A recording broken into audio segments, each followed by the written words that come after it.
Perfect. You can share your screen, Giulio. I just want to say a couple things to welcome people. If you've been part of this seminar series before, then you know that normal routine. If not, welcome. Typically, we have around an hour talk, and then we stay together for up to half an hour afterward to have an extended discussion period and question and answer period. I suppose part of the reason for that, I'll just point out, to encourage people to write down questions and get ready to participate, because as you all know, everyone's done this at this point now, giving a talk in your office all by yourself to your screen is not the most exciting thing you've ever done in your life. But one of the advantages of the Zoom venue is that it allows us the possibility to have a longer discussion, because anyone who really needs to leave can just do that. And yeah, so especially early career people, we encourage you to get yourself prepared to participate in the discussion, either asking a question or making some point, as you'd like. I don't know if I need to say anything else. I want to thank Giulio Toro for putting together a talk for us and for leading it right now. And I'll invite everyone to probably mute yourself. It'll just be easier, and then unmute if you have a question. And otherwise, yeah, let's hear from Giulio. Thank you, Giulio. Oh, thank you, Chris. Hello, everybody. And yes, I will focus on the seismic cycle from an experimental perspective in the presence of pressurized water, and especially hot water. Actually, this I will discuss about the results that came from new machines and devices we installed in the last 2-3 years, so during COVID. And so there are a lot of people to thank because there is many are in Padua, especially Wei-Feng and Rodrigo. They did most of the data I will show today. They collected most of the data I will show you today, and also from people from Lu Yao and Sheng Lima from Beijing, because a big part of these experiments was performed there while we were waiting during COVID to install our machine here. I will show you also some results from Simone Masoca, which is a PhD student in Padua, briefly, and other people here. And of course, the people from INGV, where we still collaborate a lot. And in this case, will be mostly about experiments with pressurized water, not hot water. And including, so Elena Spagnolo, Stefano Retusini, Chiara Cornelio, and in the past also Chris Arbord. And then there is Alessandra Sciarra, because we are in this study, we try to do a lot of geochemical work too, and we are just at the beginning of this. So Alessandra is a geochemist. Then, well, there is the old friend Stefan and Tom, which Stefan Nielsen and Tom Mitchell. Some of the work here was done with them. Paola Vannucchi and Francesca Meneghini, we are currently doing a lot of work with them also, especially about the materials from subduction zones from EODP projects, drilling projects. And then from Chile, Jose Sembrano, Eric Jensen, because of the field work. And then, of course, Toshi Shimamoto, because the machine we use mainly, in this case, for these hot water experiments, were designed by him. And it took 20 years of work for Toshi to find out a vessel that works. He did an amazing work. So I tried to show what he did. And then what we have done with my research group was to try to make these devices work. So I will talk about faults, friction, and earthquakes and hot water briefly, the motivation of this study. Then the dependence of friction with physical state of water. So these are the new results, especially from the PhD thesis of Wei-Feng.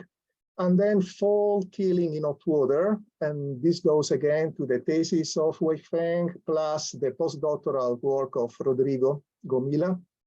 So fault healing in granitoid rocks.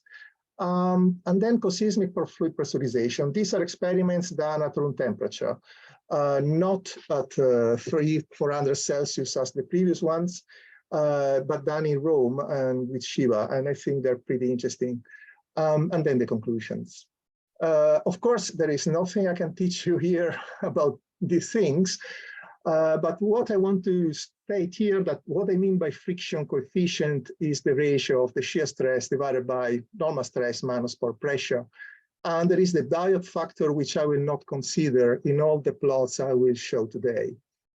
And of course, we are interested in hot fluids for many reasons and their interaction with faults. So this is an example that comes from the Bolfin fault zone. We are in South America in the Atacama fault system. Antofagasta is here to the left.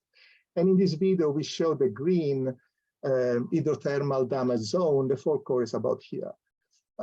These are hydrothermally altered fault zones. And the temperature is in the range of 300 Celsius when this alteration occurred at 4-6 kilometer depth. Then I will show some field studies from this area very briefly, which are one of the motivation of the experimental work. This is a drone image. The scale you can see up here is 6 meters, the scale bar.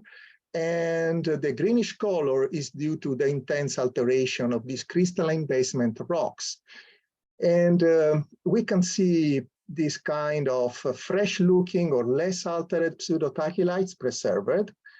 And so, you know, pseudotachylites are still considered the best evidence for ancient seismic faulting along a fault. So these are solidified friction melts. And this is a field emission scanning electron microscope image showing the pseudotachylite cutting, for instance, the quartz feldspar minerals of the wall rocks, but also calcite chlorite epidote veins. So seismic faulting occurred when the fault was already altered. As a matter of fact, you can find the ghost here of altered pseudotachylites. So there is fluid infiltration in this ancient seismic fault at these temperatures. The Bolfin fault zone includes also a large damage zone and also fault linkages with other faults, where it's very nice to look at the exposures of these small displacement faults, and these are sheared fault fracture veins. These are hybrid and fault fractures, and the filling again is an important hydrothermal mineral, epidote, mainly epidote.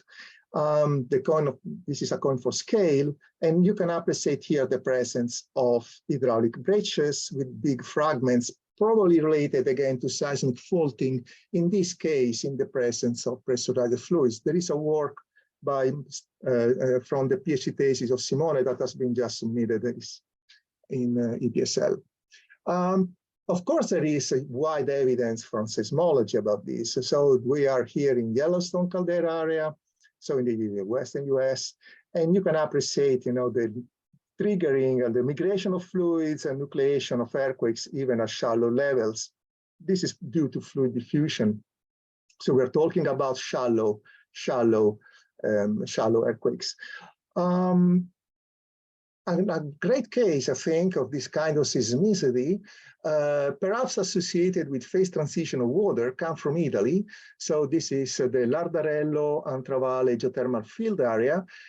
We are in Tuscany, and these are 10 kilometers for scale. And some years ago, there was a seismic network installed to monitor the seismic activity in the area. And the hypocenters are between 4 and perhaps 8 kilometer depth. And then along this trunk set, AB, so it's about 50 kilometers long, from seismic inversion and other studies, you can appreciate the presence of this seismic reflector. It's called the K horizon, which is attributed to the presence of supercritical fluids. And this seismicity looks like it's just on the top of it where fluids start to be in vapor conditions. Of course, could be several reasons why of this distribution. Could be also related to the elastofrictional to viscous plastic transition of the basement rocks here. But another possibility could be related to this kind of water in a broad sense, because here water includes a lot of CO2 and other gases. So in this sketch, you can see here the most recent igneous intrusion located at around 10 kilometer depth, where we have the lowest S-wave velocities. And in the top of it, this diffuse fracturing and the presence of surely of water in bubble state, actually. Clearly, there is a big interest in this kind of studies, also related to the human-induced seismicity, related to the exploitation of subsurface reservoirs. A famous case is the one of Basel, where clearly the injection of water for an enhanced geothermal system at about 4 kilometer depth at some point triggered, some earthquakes of about 3.4 in magnitude. So quite important in magnitude for this area, and the project was abandoned. So clearly there is need of more understanding, a better understanding of what's going on at shallow depths. Because of this, there are a lot of experiments performed in hot water, especially with triaxial machines. These are the seminal papers by Dave Lochner, Blampede, and in Menlo Park, using a triaxial gas machine. In this case, were granite powders, and you can appreciate here, for instance, the velocity strengthening to velocity weakening behavior. So the ability now of the rock perhaps to nucleate earthquakes above 100, let's say 70 or 100 Celsius, and again, the velocity strengthening behavior above 300 Celsius. In these experiments, the temperatures investigated were up to, you can see here, up to 600 Celsius, and the slip was limited at 4 millimeters. Of course, with this experimental configuration, the slip rates usually are very low, of the order of micron per second, like here. And another machine that has been exploited a lot is in Utrecht, designed by Chris Pyers and his group. And they performed beautiful experiments with this rotary or ring shear machine. The advantage is that rock powders can be sheared up to 50 and more millimeters. So people can really understand better, investigate more the role of grain comminution and fluid rock interaction with progressive slip. And one of the nicest application I find, one of the many, of course, is this study by Sabine and Hartog, and other people, where they investigated, the behavior, the frictional behavior of subduction zone materials, in light-rich gouges and so on. So you can appreciate here the velocity strengthening behavior, and then the progressive switch to velocity weakening, and then again, strengthening, and these for increasing temperatures. So of course, there are a lot of studies, and interestingly, also at high pressure and temperature conditions. Perhaps a limitation are the slip rates, which are not really seismic in the real sense. I mean, we go up to, usually these experiments are performed less than millimeter per second. Because of this, we installed this vessel in Padua University to study fluid rock interaction, and perhaps start. And this was during COVID. The idea is to study frictional instabilities and fault healing under endothermal conditions. Here, when we installed this, now that was in 2020, late 2020, and this kind of endothermal vessel are installed. There are two of those installed.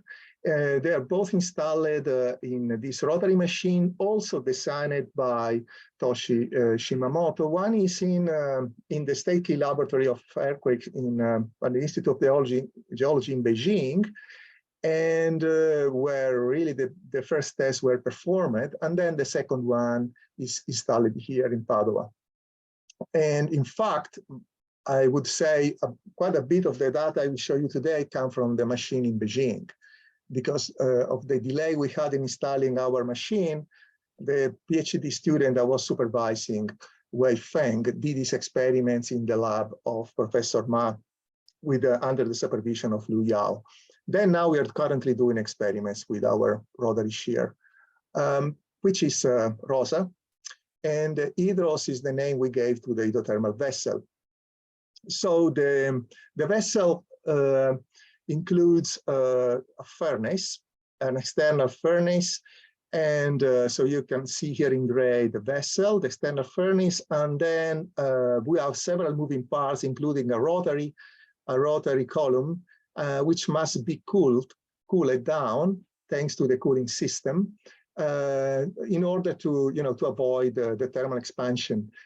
These columns are also made of alloys of nickel, vanadium, aluminum to reduce titanium, vanadium, etc.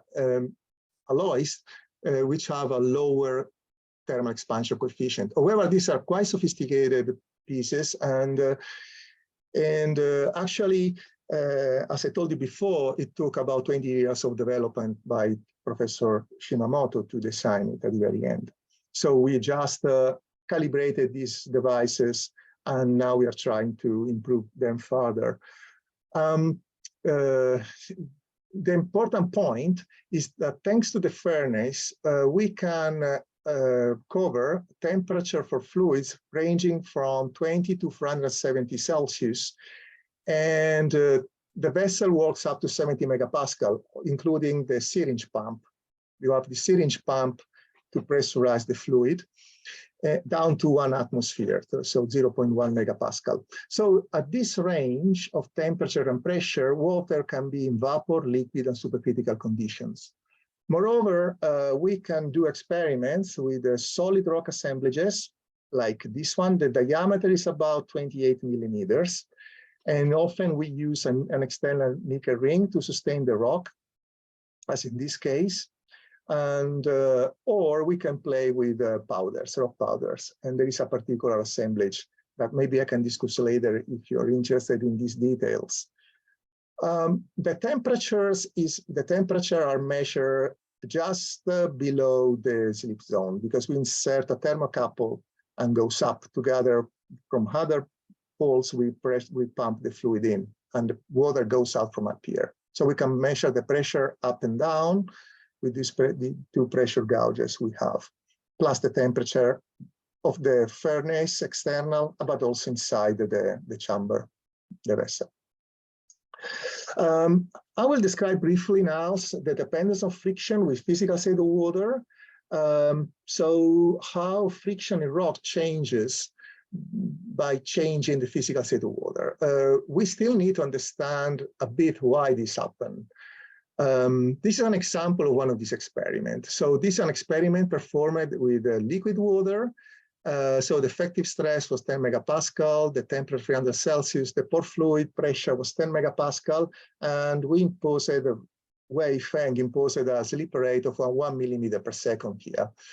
So this is the entire experiment. To the top, temperature, as you can see, increases in about 1 hour and a half, 3/4 of an hour, in 45 minutes, up to 300 Celsius here, and then it's kept constant during shearing at 1 millimeter per second for 3 meters. And then there is the cooling. So temperature goes down from 300 to room temperature, and this takes a couple of hours here. And you can see also the axial displacement. So of course, during heating, there is the thermal expansion of the rock and the machine, or the parts of the machine, and then the compaction and shortening and because of wear of the solid cylinder. These are experiments in solid gabbro. And then, of course, and then we have the contraction during cooling. Yeah, the pore pressure is kept constant at, in this case, 10 megapascal. And this is a detail of the experiment. So you can see there's some oscillations. So the friction dropped down about half of the initial value. So from 0.7, that's about 0.7 to about 0.4, 0.3.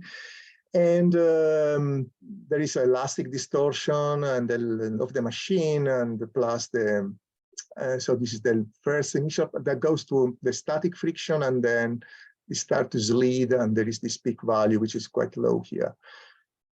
Temperature oscillates a bit, slightly, between a couple of degrees, around 300. And that's it, basically. Giulio? Yeah? Oh, so it looks like you're shortening by 1 millimeter. That seems like a lot. Is gouge getting extruded off the side? Yes, Okay. yes, correct. And just a small part remains. And actually the shortening changes with the physical state of water is much higher with the liquid water and with the supercritical water than under vapor conditions. On average, it's much higher. It's a couple of times. So this is another thing we want to understand more. Giulio, sorry, it's Chris, I'm just interrupting. Can you show us normal stress in that plot? Because I see it on the y-axis, but I can't tell which one it is. It's normal stress. It's not, the normal stress here. So the slip rate, I think it overlaps with the pore pressure. Okay. This is effective normal stress, probably plotted, I think. So it's 10 megapascal. Okay, thank you. You see it's a tiny purple curve here. It's a very thin. Instead, the slip rate, yes, is kept constant at 1 millimeter per second. Yeah. And so these are some experiments performed in a range between 1 micron and 10 centimeter per second, and water is in liquid state. So we had 300 Celsius, 10 megapascal effective stress, and 10 megapascal pore pressure, and it looks like okay, the experiment in black is the one done at 100 or 10 micron per second. So it doesn't really, it's just dropping down, and then the experiment was stopped.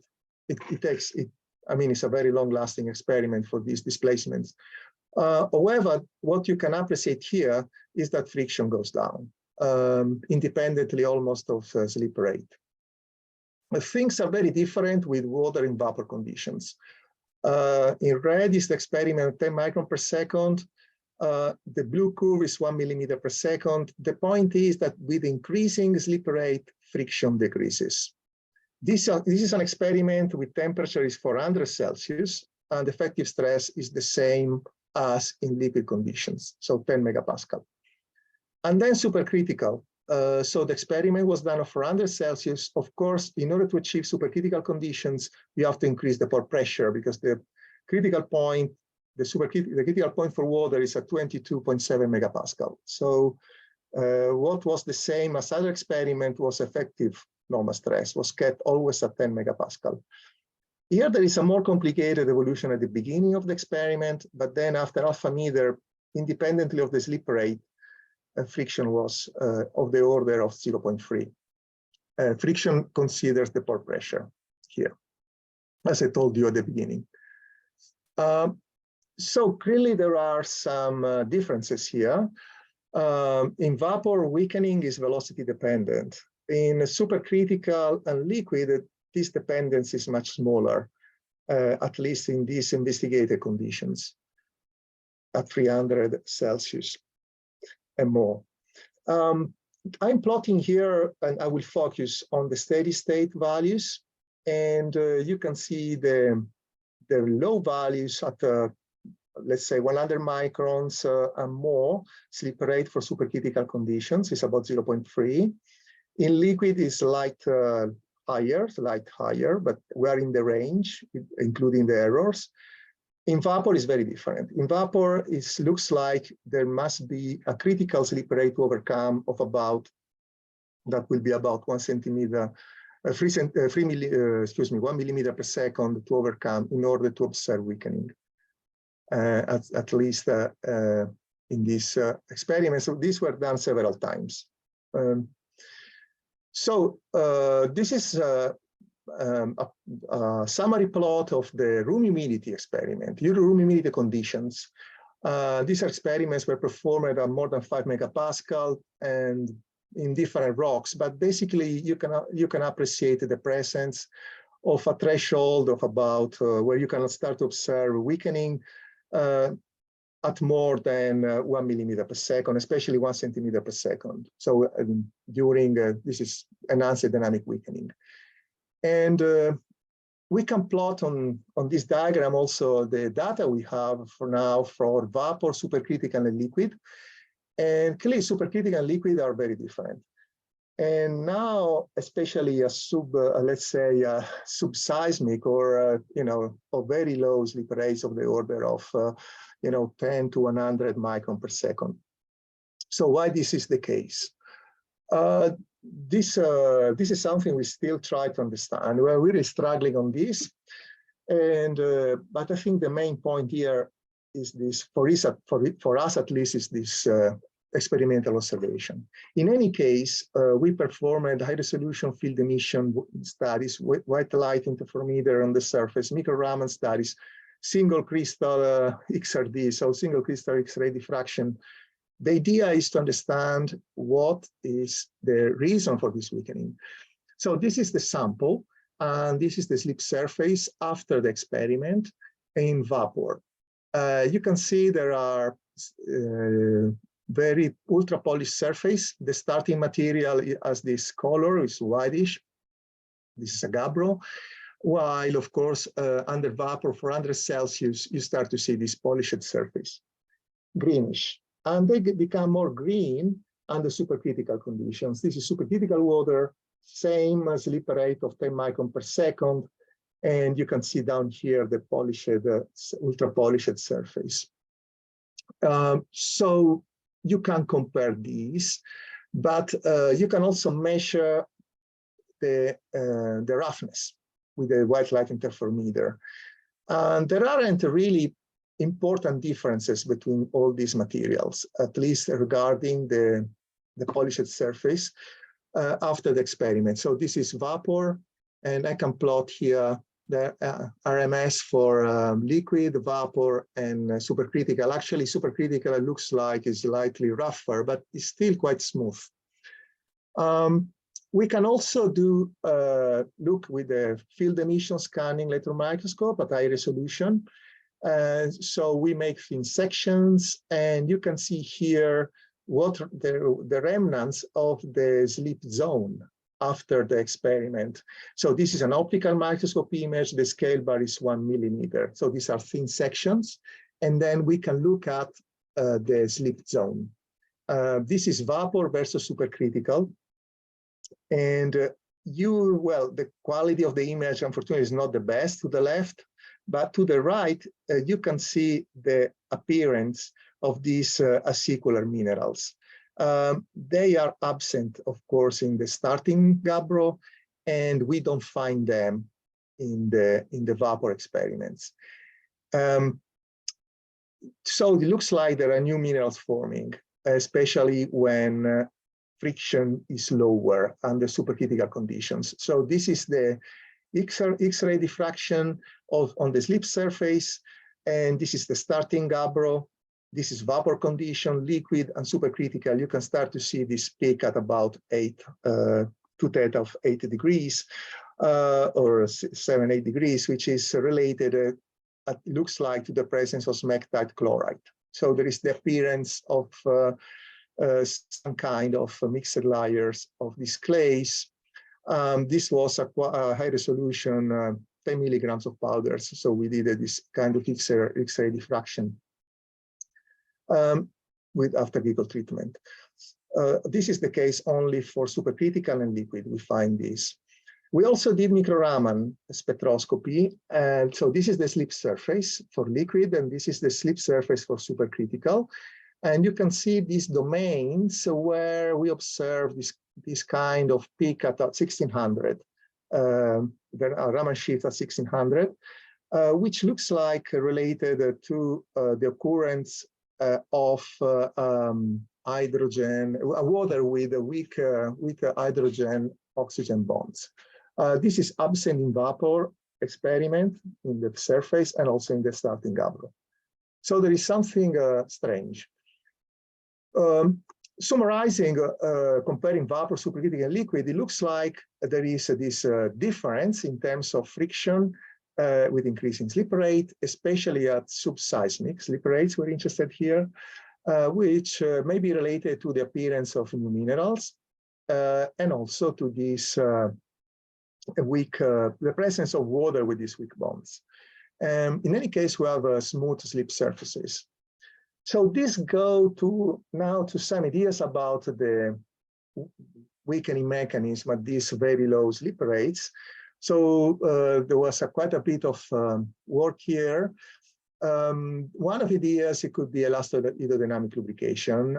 Maybe you're familiar with these diagrams where above a Sommerfeld number, which is related to the viscosity, slip rate, and length at the escaping distance of the fluid, and also the width, the asperity, basically is related to the roughness, this term H, and effective stress.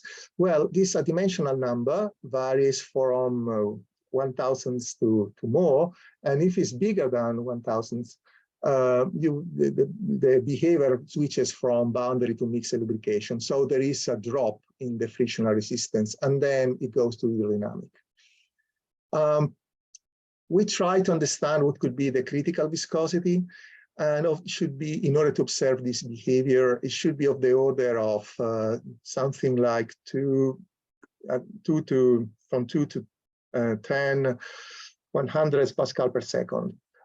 This can happen for mixtures of supercritical liquid water with the rock powders. These low viscosities, can be not so low, can be achieved. Instead, so it looks like this could be the case. While for vapor, this is very difficult because vapor looks like it doesn't really mix with the water.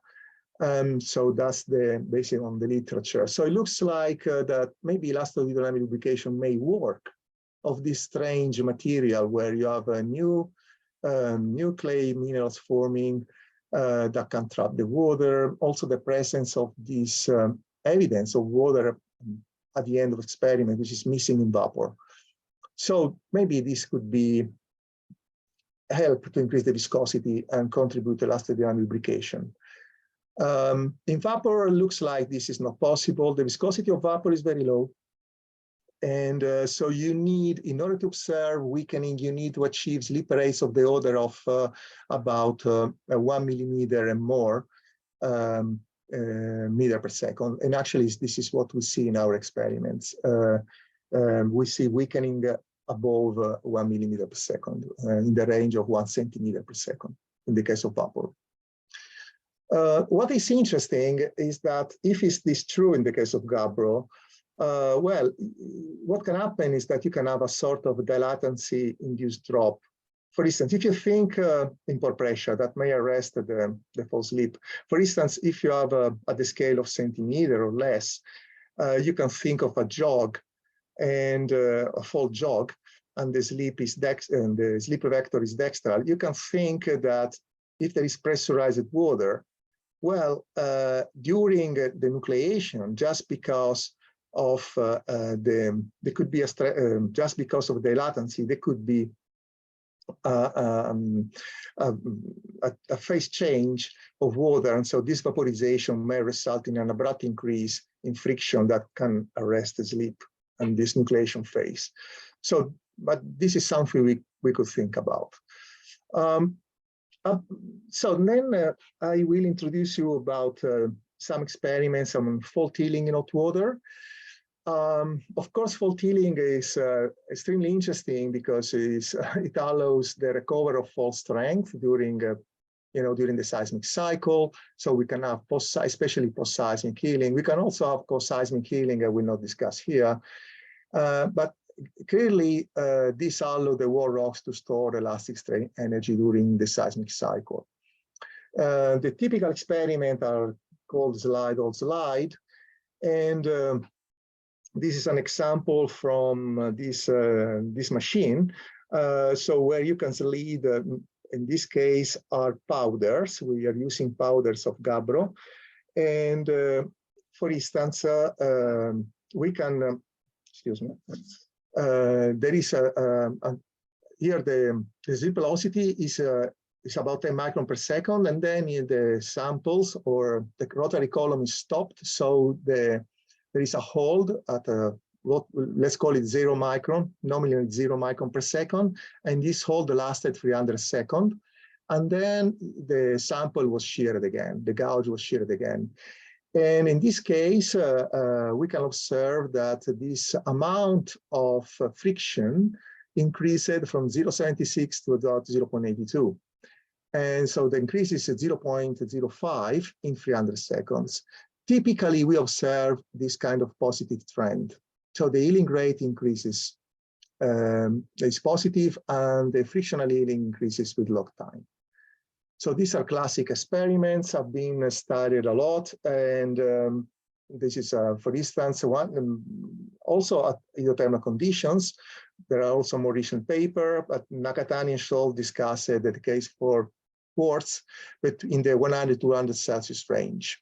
And you can observe with the healing, with hold times that go up to about 300,000 seconds, well, you can have this kind of increase of the static friction. And there are several reasons because of this. They were discussed in the in the 80s and 90s. Could be related basically to to the quality of the bonds, so the chemical interaction at the asperity scale, but also related to the time-dependent increase of the real area of contact. So we are talking of something that is occurring at the micron scale. This could be due to the subcritical crack growth, to the viscous plastic deformation of the asperities, pressure solution and precipitation, so solution transfer. This is a fantastic experiment done by Dietrich and Kilgore, in the early 90s, where they were showing keeping a constant normal stress in this PMA, I think it was a plexiglass. They were showing the increase of the real area of contact with time for this process. The experiments we performed were done on gabbro and basalt gouges. And the range was between 2500 Celsius for these rocks, for these powders. And the hold was up to 10,000 seconds. And there were two sequences. And the first one was at the beginning of sleep. And then the second one after sliding the rock for another 5 centimeters, so after 5,000 seconds. So here we are discussing about 2 sequences. And when these gouges, this is the case for gabbro gouge, are shear at 100 Celsius, water is in liquid conditions, there are no surprises. I mean, sequence 1 and sequence 2 are similar, and we have this positive healing rate. Things change when temperatures are higher. Now we go from 200 to 400 Celsius, and we observe for hold times longer than 300 seconds, this negative healing rate. So the static friction basically decreases after being increased in the first holds. And this is quite systematic for both liquid and supercritical conditions. Sequence 1 usually is there is still an increase, but in sequence 2, we have a decrease. Then similar experiments were performed on fault zone rocks from Place Condita, so from the Bolfin's fault zone I discussed at the beginning, where we could observe this strong fluid rock interaction and the formation in the damage zone of these epidote-rich and chlorite-rich cataclassites. And this we did this kind of experiments here in Padua, also in the host rock, which is a granodorite. And by rich in epidote and chlorite, I mean these percentages. So this is the X-ray diffraction model composition. We are talking for chlorite rich, we mean maybe 20% between epidote, 15% between epidote and chlorite. For chlorite rich, for epidote rich, excuse me, we mean about 25% between the two minerals.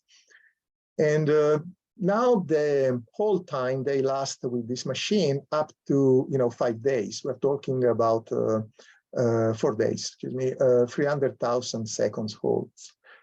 So they're quite long, and you can appreciate for epidote rich cataclassites for this greenish material this positive healing.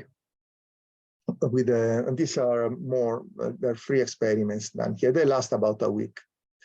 Chlorite is about the same at these conditions. Water is in liquid conditions and temperature is 300. Effective stress is 10 megapascal. You can, Then things are very different with granodiorite, which is not altered. And once the hold is longer than about 30,000 seconds, so we are talking about, 7-8 hours, friction drops down. This is quite systematic. These are free experiments. So we observe this kind of strange behavior again. So it looks like that the frictional healing decreases with all time for less altered rock, like the gabbro before, and now, in this case, for granodiorite, for long holds. In this case, we are studying these things. This is the gouge of the granodiorite after the experiment. And this is the slip zone you can see here, because of course there is slide, all the slide. And so there is grain comminution, grain size reduction.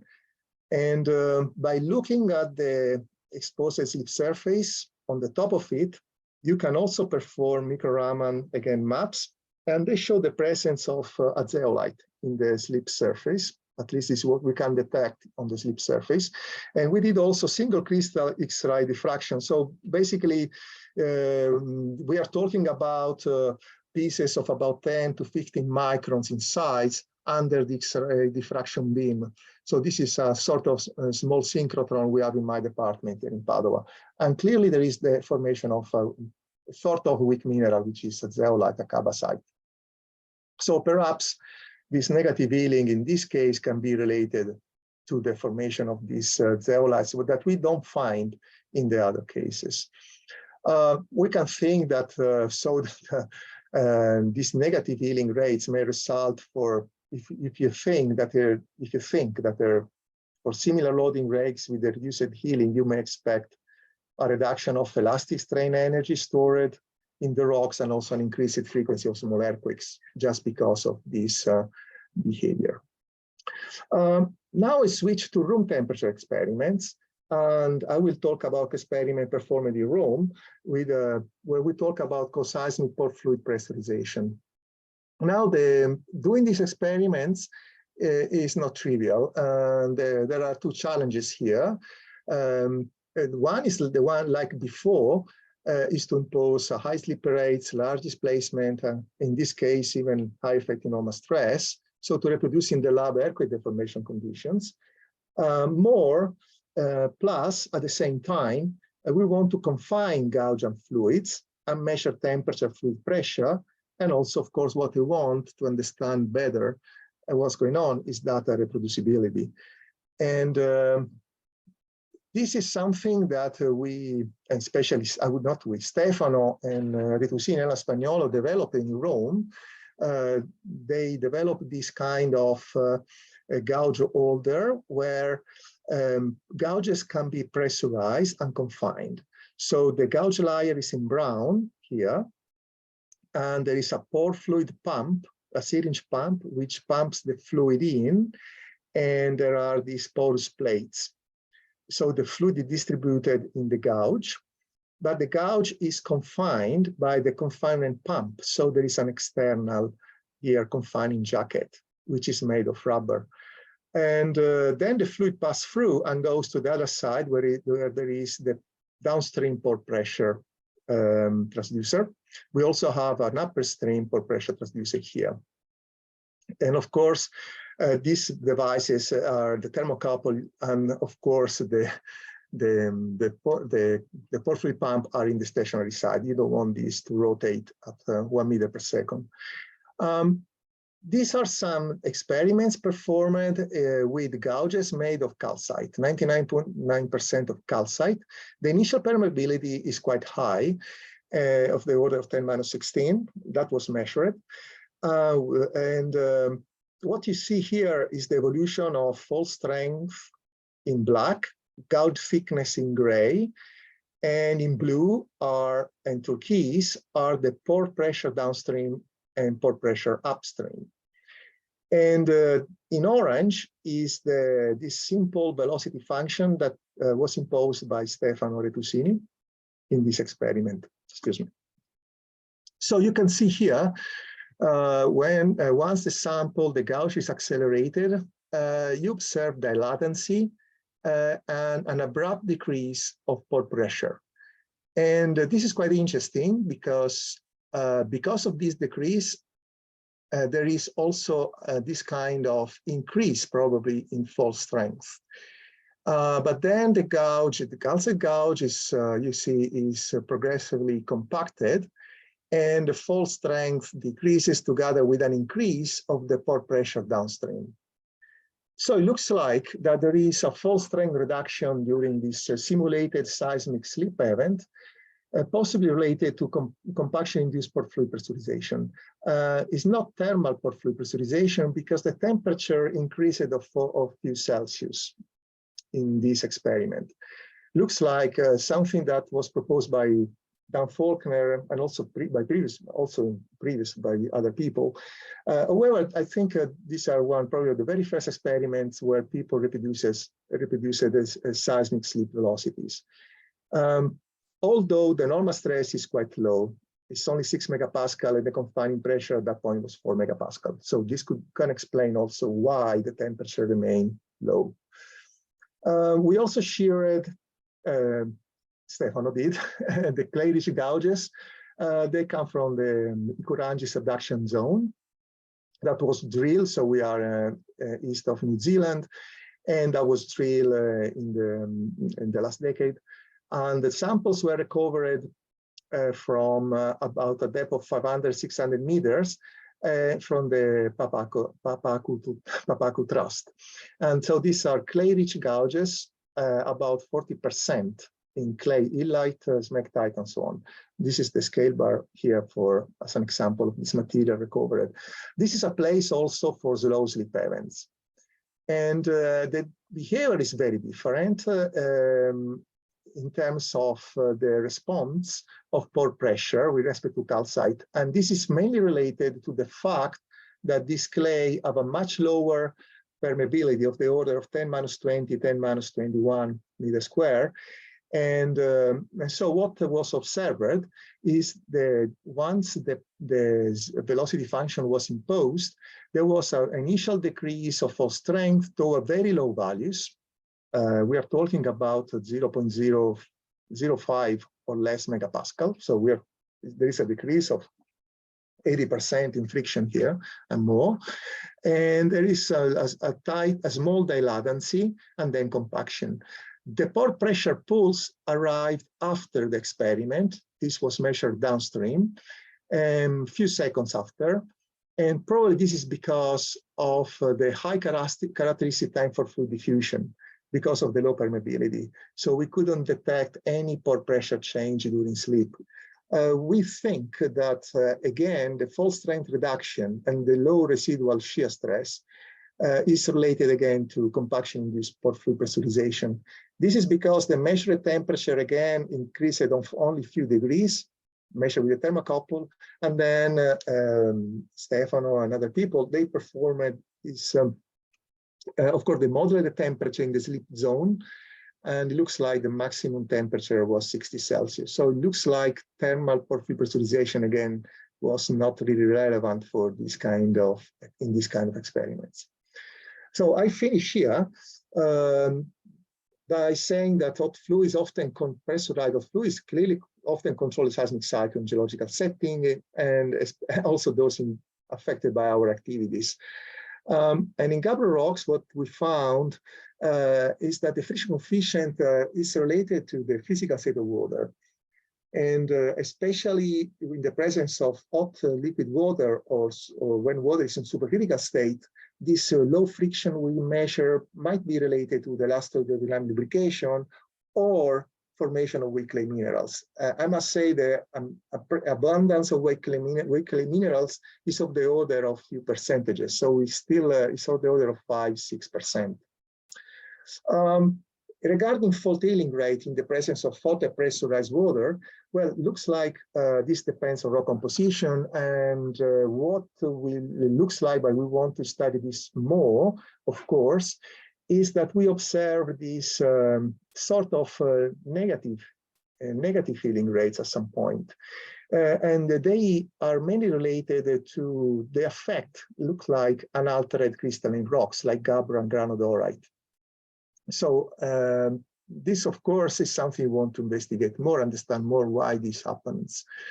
And of course, this might decrease the earthquake recurrence time, for instance. So it's something to think about, especially in enhanced hydrothermal systems and other places. Then we need to do more experiments and clearly more microanalytical work to understand all this.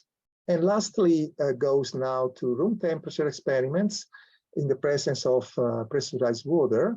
It looks like that fault strength reduction is associated with compaction-induced pore fluid pressurization, rather than, at least in this experiment, rather than thermal pore fluid pressurization. So I finish here, and thank you for your attention.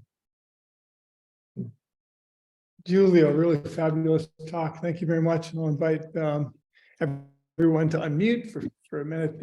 Yeah, thanks, Giulio. Really great talk. Yeah. Okay, and so, yeah, easiest thing to do is to use the reaction button in English. A reaction button at the bottom of your screen allows you to raise your hand. That puts us in some order to ask questions and have a discussion. Yeah, maybe it's a question directly related to the talk, or maybe it's a discussion point you'd like to hear the talk about. Yeah, could be any of those things. And we want to encourage everyone to participate in the discussion. So while you are thinking, I don't see a raised hand yet. While you're thinking about raising your hand, I have a question for Giulio. It involves just the beginning of your talk, and you went through the effect of the physical state of water, and for gabbro, quite carefully and convincingly, I think, but I suppose I was wondering to myself, well, when you change the conditions to get yourself into supercritical state or to put yourself into vapor state, you're also changing the temperature on the material. So how do you disentangle those two things? The change and the possibility of having different mineralogy is in addition to the physical state of water. Yeah, because of course, if we do an experiment at 400 Celsius, but the pore pressure is low in order to have vapor, but then we have to move to more than 22 megapascal in order to have supercritical. We are changing the loading condition on the asperities, so it's quite challenging to untangle the two. Yeah. Although there are relevant differences in terms of chemistry, because of course the electric constant changes from supercritical to vapor conditions. So the chemistry is quite effect on the chemistry I expect that should be quite relevant. So that's surely a challenge for sure, and I totally agree with you. So that's really one of the most difficult thing for us. Sure. Yeah, we are just at the beginning with these experiments, I must add. It took 3 years to make the things work. Yeah. So I'm going to pass on to Alan Rubin. Hi, Giulio, that was great. I have a question about the slide hold slides. You showed one stress versus time during the hold, I think out to about 300 seconds. And it looked unusual in the sense that the stress was decreasing more or less linearly with time, as opposed to logarithmically with time, which almost suggests that even for those first 300 seconds, the fault is getting weaker in the sense that as the stress is going down, the slip rate is the same. So I guess my question is, what does the stress look like during the longer holds? And for the granite samples where you actually see weakening of the peak stress for longer holds, do you see some equivalent signal in the during the holds themselves? So you are talking about you're talking about Yes. This one? The one with the red line, yeah. So it looks like the stress is decreasing linearly with time, which is very unusual. Yeah. You mean during the hold? During the hold. Yeah, yeah. This is this could be related to also to the compliancy of the machine. So this is something we are calibrating that. We are studying this. And this could be one possibility in this sense. Again, I don't think I have a good answer to your point, rather than when it goes longer, however, it stabilizes. Okay. Yeah, when it goes longer, I don't know if I have something here to show. No, I don't, because we cannot see. And so how about... it tends to stabilize for longer holds. And what about the experiments where for the even longer holds you see what you call weakening, meaning the peak stress actually decreases as the hold duration? Yeah. Here, for instance. Okay. Right. Do you see anything? Do you see any signal during the hold that something changes, or no? No. It's no. Just when we restart. Okay. Just when we restart. Okay. No. Thank you. Yeah. This is really negative. You see, we have. I think. It goes to negative values. It looks like, so we are doing this kind of microstructural analysis. It could be to the formation, at least in the case of the granodorites, it looks like there is an appearance of new minerals, especially for the very long-lasting experiments and holds. Here we still have a positive value. We are just at 0, almost there. I must say that what a problem here is that our analyses are done after the experiment. And so it takes, to cool down, it takes a couple of hours. So excuse me, I go back to this one. This picture, just to give you a feeling. So what we look at to do the microstructural analysis, and actually we collect the fluids at the end of the experiments. We want to model, the fluid-rock interaction and so on. So we do also some geochemical modeling here. Of course, there is all this cooling stage where something more can happen on the sheared materials, especially at the beginning, the first 20, 40 minutes. So this is something for sure we want to understand more. And I'm lucky that we got a grant to study this now, so we can do it. Okay, thank you. No, thank you.